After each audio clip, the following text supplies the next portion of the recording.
Fuck Israel. Israel a bitch. Bitch, we out here mobbing on some Palestine shit. Fuck Israel. Israel a bitch. Bitch, we out here mobbing on some Palestine shit. Here's their nice, they do a nice banner drop.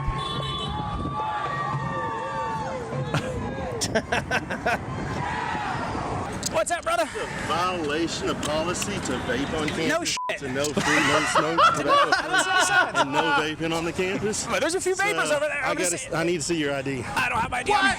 You don't have your ID, then I'm going to need to ask you to leave the campus. Okay. We sent some of our mug club, and this is what you support with your membership. We're working on chasing down some pretty serious leads, but this is just kind of funny. These protests are going on across the country, and we sent the Mug Club undercover unit to go see what was going on actually at University of Texas, Arlington, and there is some AstroTurf at play, but first, let's just show you the idiocy.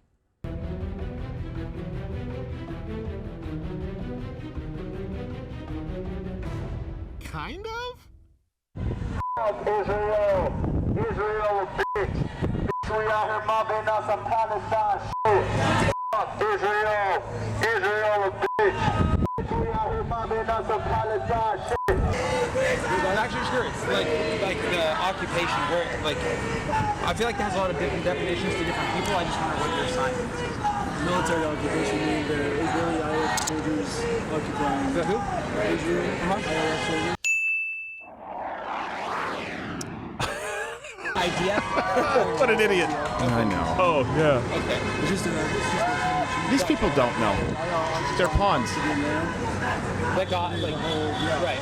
Are we talking Gaza, West Bank, or is this protest consider all of Israel to be Palestine, or I just want to know what the views of this. I mean, from the river to the sea is a slogan. Right. Yeah, cool. That's what they told me to say. Including the West Bank, including Gaza. All of that is considered to be essentially stolen land that is occupied by the Israeli military forces, which is what So okay. So genocide. So you Got it. Yeah, just basically making no sure. more Israeli state. The goal is to have Israel out of Palestine, Israel to stop genocide of the Palestinian people, to get them out of the land that is Palestine. Here's their nice, they do a nice banner drop. The problem with the Hamas government.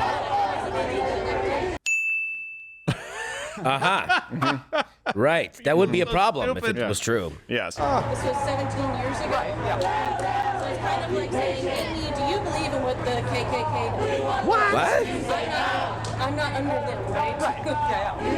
Seems to me your problem is with I Hamas. think they would all definitely say Hamas is wrong.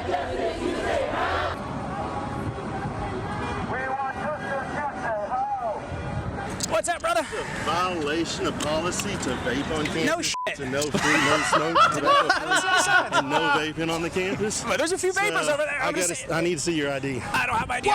You don't have your ID, then I'm going to need to ask you to leave the campus. Okay. There's a bunch of people vaping up there, by the way. I'll address them as There's also several safety concerns I have that we documented. There's several students hanging over. It's very dangerous. We talked about that with our legal. We talked about you guys are allowing it to happen right now. So I appreciate that. You're informing me. So, all right. So, what's your name, officer? Jay Tillerson. Jay Tillerson. One of the assistant chiefs. Cool. Thank you, Jay. All right. Thank you. Okay, sorry, I'll go one. All right. Ready? So I'm going to have to ask you to leave. You need to start leaving. Okay. Okay? Sure. Thank you. These protesters Outed are for out. vaping. Thank you, officer, for It's protecting like, hey, everybody. guys, I got it. I see a vapor. Yeah. Yeah. Everyone else is like holding the line. He's like, I'll just. Yeah. That guy's vaping. Yeah, it's vaping. I don't know. This seems like a layup. By the way, something else, we're tracking this down. These banners are hanging over overpasses. And we noticed, and my team noticed, that people were honking in their cars well before they could have seen the banner. Yeah. And then we noticed the same license plate coming around. And just so you know what your Mug Club membership supports, we are tracking down that license plate. We can't confirm everything yet, but we will follow up some pretty interesting information. So this will just be another example, of course, of the astroturfing. Remember, these protests, they're all tied to the Students for Justice in Palestine. They're connected to Hatem Bazien, right? The AFR Foundation, the Muslim Arab Youth Association, and the Qatari government. The single biggest foreign donor to higher education is the Qatari government, just so happens to be the headquarters for Hamas. So we're tracking down some more leads. This license plate thing just fell into our lap, and it's pretty interesting. It's like liking your own Facebook post. Yeah. Right. Yes, but it's another example, one of many. Really quickly before we move on, I think, and research bring this up for me, I think at UT Austin, where they started arresting people pretty quickly, after giving them a warning and letting them know that they had to leave, according to the law, they noticed that a majority of the people were not actually local. Meaning not just students, like obviously you have to account for students on the campus, right? But it's so many more people coming in from off campus to start problems with this. So don't let this look like, well, the kids are doing it. No. This is just like the protests that were happening with the George Floyd riots and things like that. This is just like the protests that were happening before that with Mike Brown, where people were coming in from other states, like not even really sure why they're there, but they just hate the man. Right. Also, can we stop calling them kids? No, you're right. I mean, people keep calling them kids, and it's like, and I know you didn't mean to do, but like it's like they make it seem like they're children, right? And that there's violence being committed against children. They're overreacting against children. This is unnecessary. They very much unethical. Are like teenagers who want to be like, hey, stop treating me like I'm a little kid, Dad. We need food and what about money for pizza? What if I want wings? No, you can vote, bitch. Yeah, you can vote and get an abortion, which you also think is a gross violation of your civil rights. And here's an opportunity, though, for you watching right now. We try and arm you with information. COVID, for example, was a time where a lot of people said, ooh, maybe what I thought I believed was incorrect. You saw a huge voting switch take place, or certainly perspective switch. When people now, you're seeing a lot of people now opposed to these protests. This is not being received well by the American public. When you hear someone saying, you know what, I don't know, I think this is going too far, draw their attention to Black Lives Matter and George Floyd and Mike Brown, and even the protests that took place in the Vietnam era. Draw their attention to it and say, well, hold on a second. Why do you think this is different?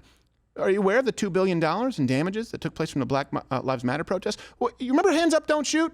Well, what do you think that was based on? It seems you understand that this is based on a lie from the river to the sea, right? You don't support genocide of the Jews, regardless of where you line up on the issue, or the IDF or the Israeli government. Seems like you have a reasonable position. Why do you think this somehow is unacceptable? How is it different?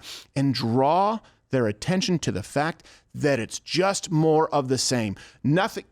You probably noticed, nothing bothers me more than looking to the past through rose-colored glasses saying, no, Black Lives Matter was a different thing. No, it wasn't.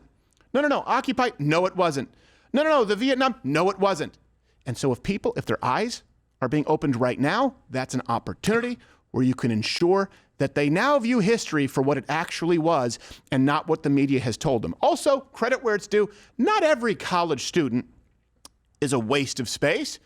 No, of course. I would argue most of the people on these university campuses are pissed about this. A lot of them are. Some are losing commencements. Some are losing graduations. Some are losing just in-person. Some kids can't learn at home. I know. Yeah. Sorry, not kids. Yeah. No, adults. But we do it too. It's hard to not do it. Yep. But so here's some students actually at the UNC Chapel Hill who are protecting the American flag from these pro-Hamas rioters.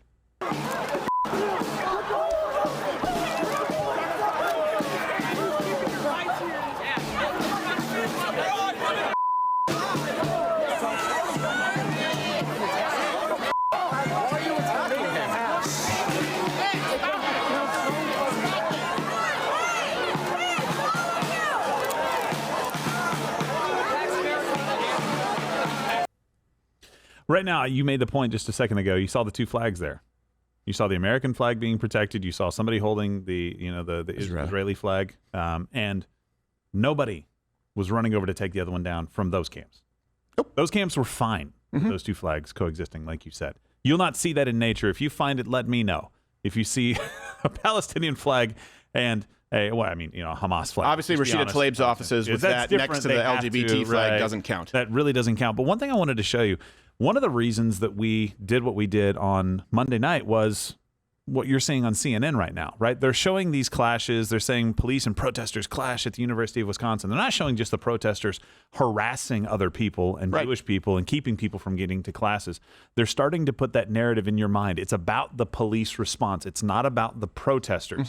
And so we're going to show the police responding. And by the way, we're going to show you the evil of January 6th. They did that about 10 minutes ago. Right. Showing the police interacting with the crowd. This is evil. This is not. Right. They look exactly the same. As far as acts of violence, just in the last, we've experienced like 50 January 6th Exactly. on these Just campuses. one campus looks exactly the same as January 6th, but yet the words that come out of their mouth looks way describe worse. January 6th versus what they say about these protests and how they treat them with kid gloves. Again, not kids, they're adults now. This is exactly why you cannot trust these people to tell you anything. No, because and they keep using that word violent too. Yeah, they go, "Oh, it wasn't a violent thing until the police showed up." Well, right, I mean, exactly.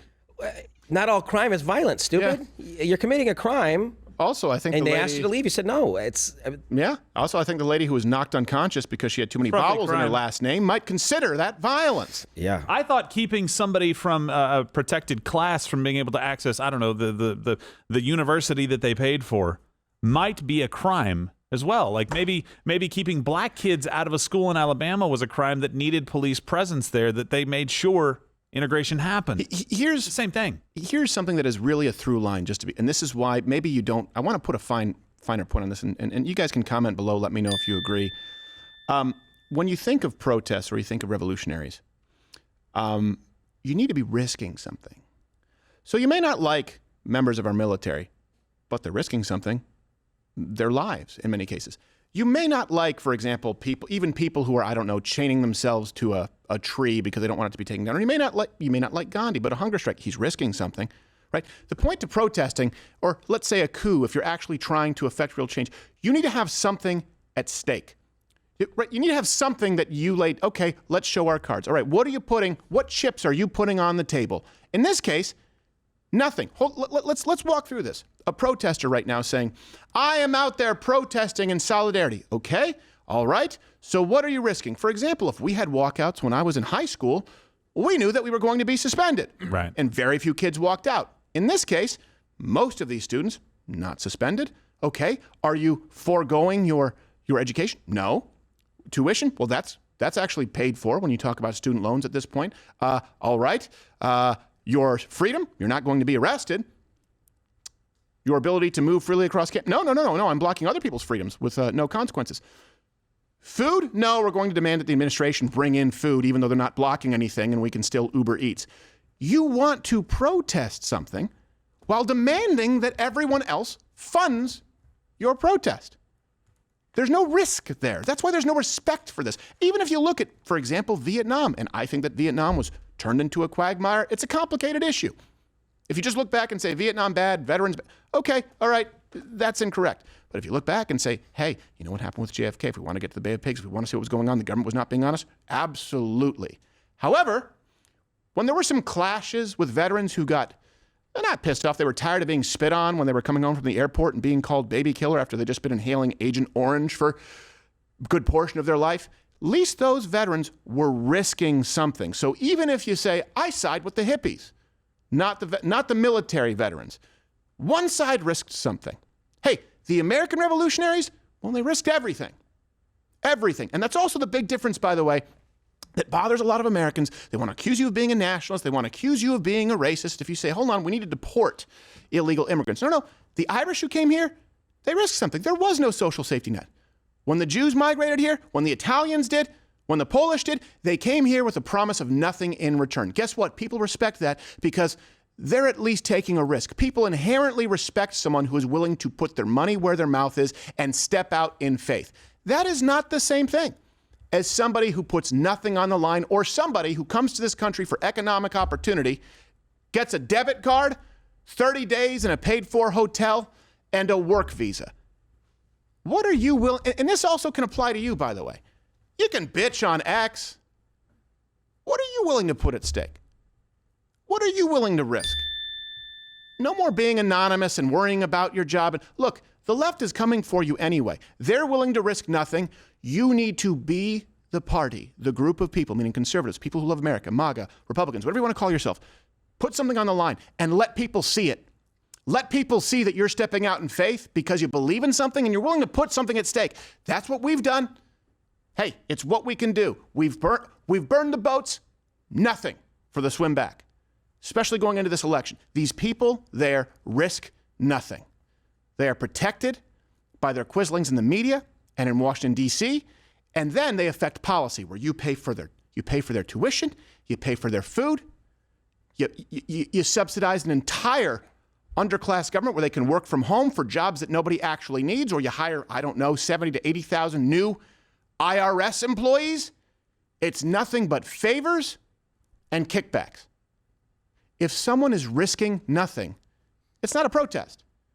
You're just taking some time off. And by the way, we appreciate that we're able to take this risk because we're taking it with you. None of this happens without you. And that's why we also really appreciate the people who take risks for this country. Whether you support the wars that this country has been in or not, there are some that I do, some that I don't. Those who step out and actually put their lives in the line, and even those who don't put their lives in the line, but those who serve their country, truly, we want to make sure we honor them. This month, May, is Military Appreciation Month. Enter in the promo code military, $10 off. All Mug Club memberships and 10% of all revenues will be donated to military charities, and we will be featuring them here on this show. Watch Louder with Crowder live Monday through Thursday, 10 a.m. Eastern.